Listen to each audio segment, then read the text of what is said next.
KKMD 517화, 한국 K2 흑표, 미국 에이브람스 X와 독일 KF-51 개발에 큰 영향을 주다. 노르웨이 국방포럼이 분석한 현대 주력전차 K2 흑표의 미래. 많은 서방 국가들이 20세기에서 21세기로 전환되는 기간 동안 신형 주력전차에 대한 개발 작업을 대부분 중단했다. 하지만 지난 수십 년간 모든 서방 국가들이 주력전차 개발을 중단했던 것은 아니었다. 2023년 1월 13일 노르웨이 국방포럼 포슈바르츠는 주력전차 과거의 유물인가 아니면 전장의 미래인가 라는 제목의 칼럼을 게재했습니다. 방금 제가 읽었던 부분은 이 칼럼의 마지막 문단에 나오는 구절이고요.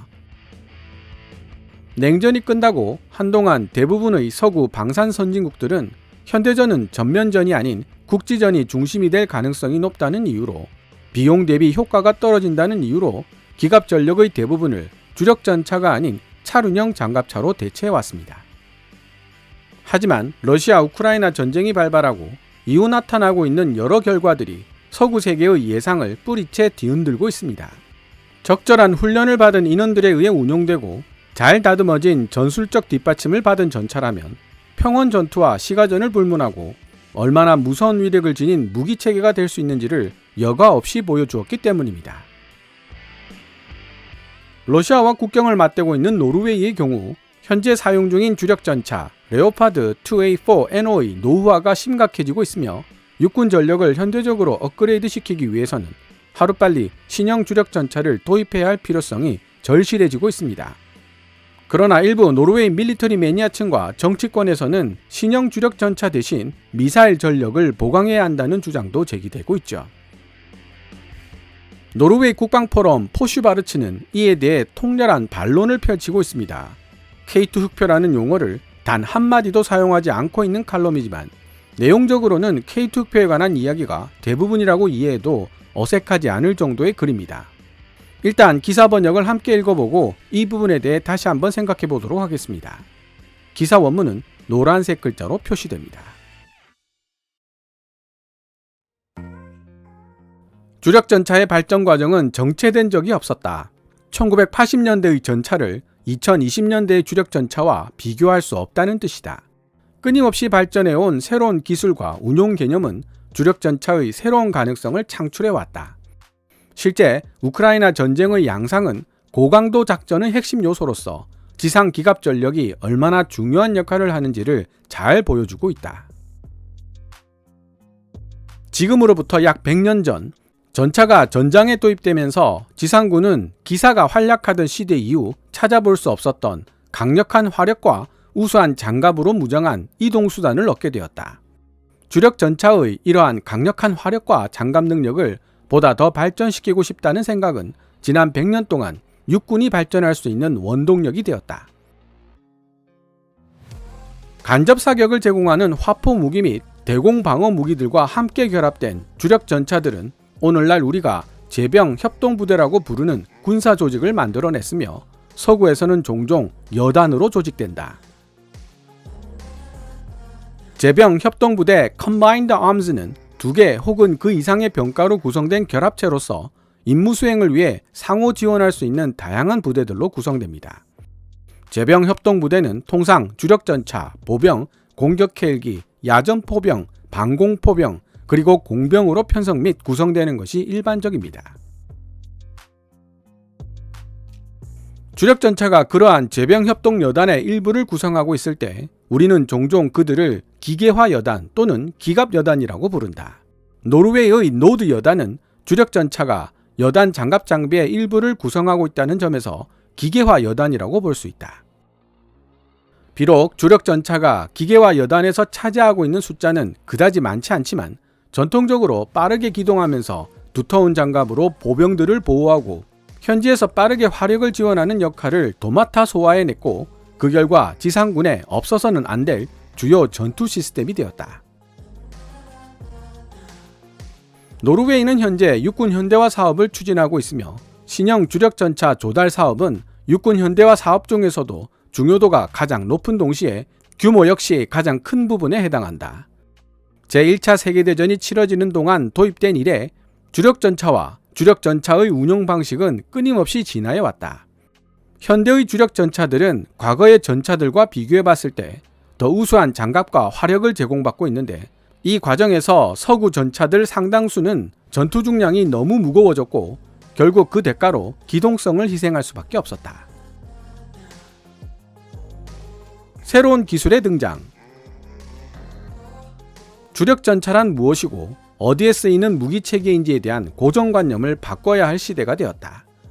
뛰어난 방호력과 직접 사격 능력을 지닌 차세대 주력전차는 현대적 센서 세트를 탑재하고 있어 디지털 네트워크 연결망의 중계점, 노드를 형성하는 동시에 직접 사격과 간접 사격, 근접전과 장거리전 모두에서 사용할 수 있는 최신 무장을 탑재해 다양한 목표물과 싸울 수 있게 될 것이다. 네트워크전의 중계점으로서 차세대 주력전차는 지휘관들로 하여금 최고의 효과를 낼 수 있는 수단으로 목표물과 교전할 수 있도록 전장 정보를 수집 및 처리하여 공유하는 능력을 지니게 될 것이다. 우수한 자기보호 수단 및 대응책들도 고강도 전투 환경에서의 생존율을 높여줄 것이다. 신형 주력 전차는 이제 그 모양새를 갖춰가고 있는 중이다.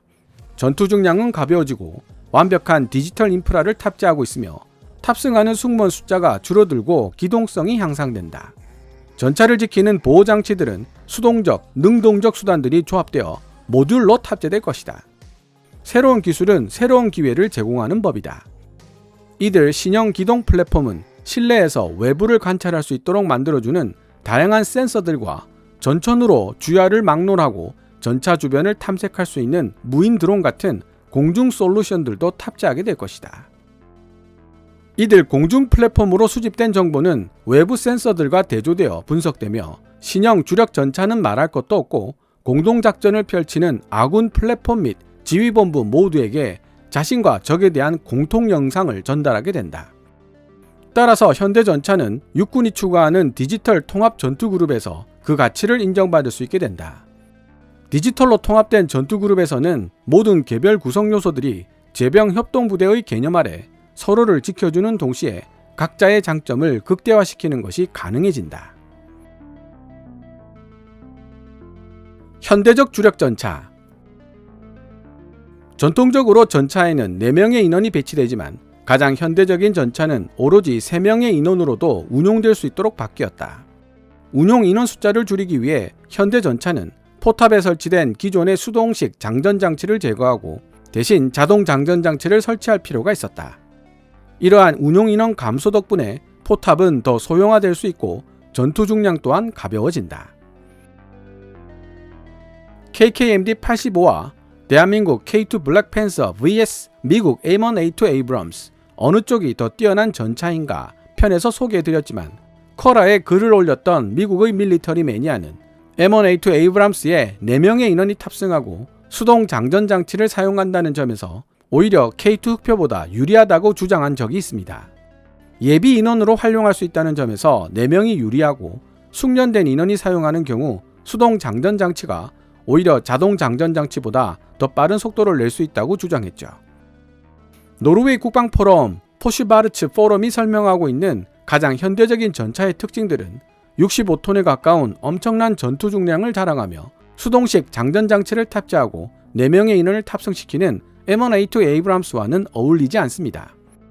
56톤의 상대적으로 가벼운 전투 중량과 자동 장전 장치, 그리고 3명의 승무원을 채용한 K2 흑표가 오히려 포슈바르츠 포럼이 설명하고 있는 현대적 주력 전차에 더 가까운 모습을 지니고 있습니다. 이러한 현대적 주력 전차는 또한 멀리 떨어진 곳에서 무인으로 작동할 수도 있을 것이다. 충분히 발전한 디지털 기반 시설은 사람이 탑승하지 않고서도 센서와 무기 시스템을 운용하는 체계를 가능하게 만들기 때문이다. 디지털 기반 시설은 유무인 복합 체계 멈티를 실현할 수 있는 유연성 또한 담보해 줄 것이다. 이런 방식이라면 승무원들의 부담을 최소로 억제시키면서도 극대화된 플랫폼들 간의 시너지 효과를 달성할 수 있다. 오늘날 전차들은 주로 120mm 주포를 운용하고 있는데 이는 특정 유형의 목표물을 타격하기에는 한계가 있다는 사실을 의미한다.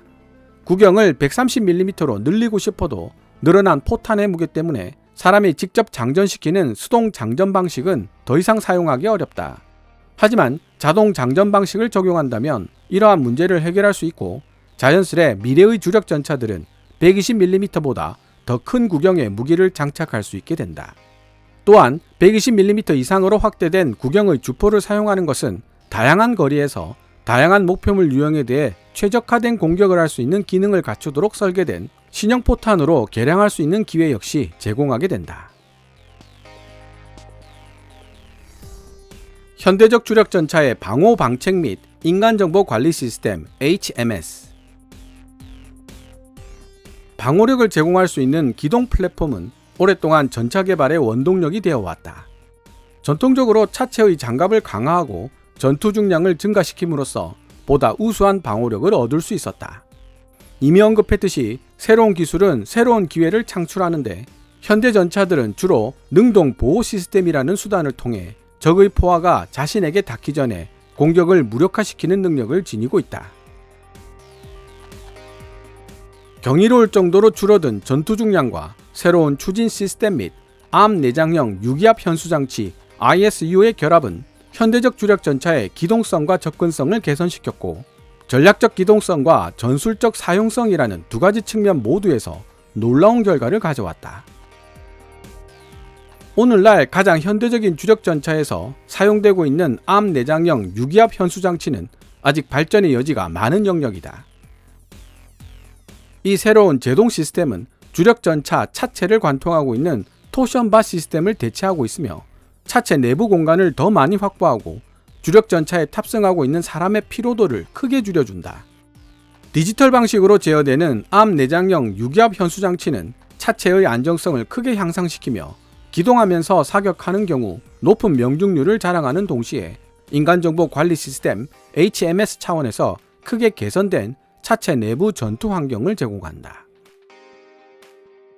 이 부분에서 노르웨이 국방포럼이 명시적으로 밝히고 있지는 않지만 가장 현대적인 주력 전차의 특징으로 묘사하고 있는 부분의 상당수가 K2 흑표와 일치한다는 사실을 알 수 있습니다. 유기압식 현수장치를 사용하는 주력 전차들은 K2 흑표 외에도 프랑스 르클레르나 영국 챌린저 등이 있습니다만 디지털 방식으로 제어되는 반능동 암 내장형 유기압 현수장치는 K2 흑표에만 적용되어 있습니다. 납작 엎드리는 자세나 한쪽 혹은 좌우로 차체를 기울이는 자세는 K2 흑표만 가능하다는 뜻입니다. 우수한 승차감에 따른 인체공학적 피로도 저감에 있어서도 K2 흑표를 따라올 전차가 없으며 기동 사격 시 흔들림을 최소화시켜 가장 높은 명중률을 보여줄 수 있는 전차도 K2 흑표라는 뜻이 됩니다. 주력 전차는 시대착오적인 물건이며 전장에서 사라질 수밖에 없는 운명이라는 인상을 간직하고 있는 사람들도 있겠지만 그것은 단단히 잘못된 생각이다. 그러나 주력 전차 앞을 가로막고 있는 커다란 장애물은 많은 서방 국가들이 20세기에서 21세기로 전환되는 기간 동안 신형 주력 전차에 대한 개발 작업을 대부분 중단했었다는 사실이다. 지난 수십 년간 모든 서방 국가들이 주력 전차 개발을 중단했던 것은 아니었다. 무엇보다도 우리는 지금 제너럴 다이나믹스 랜드 시스템이 개발하고 있는 에이브럼스 X와 라인 메탈이 개발하고 있는 KF-51 두 신형 주력 전차들을 통해 미국과 독일이 지난 10년 동안 주력 전차 개발 분야에서 대한민국이 일구어낸 업적을 벤치마킹하고 있다는 놀라운 변화를 목격하고 있는 중이다. 노르웨이는 이제 육군을 위한 신형 주력 전차를 구입함에 있어 K2 흑표냐 레오파드 2A7이냐의 두 가지 선택에 직면해 있다. 이 선택에서 무엇보다 강조되어야 할 부분은 다름 아닌 새로운 기술이라는 점은 두말할 나위도 없다.